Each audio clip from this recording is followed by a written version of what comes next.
Le succès est moins écrasant que ce que prédisaient les sondages.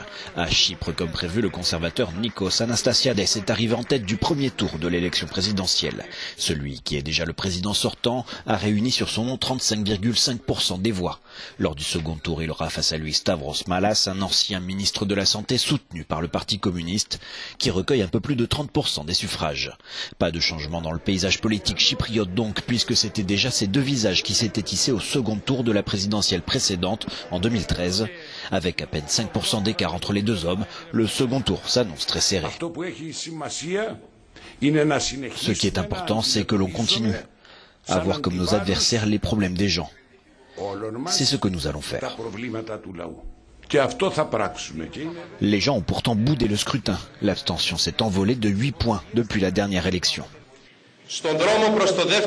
En nous dirigeant vers le second tour, tous unis, nous allons établir les fondations pour l'unité nationale.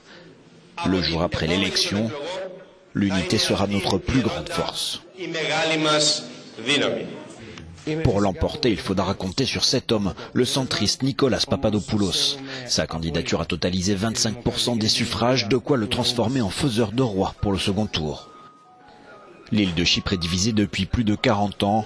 Si les deux finalistes sont favorables à la relance des négociations de réunification, les électeurs semblent désormais lassés.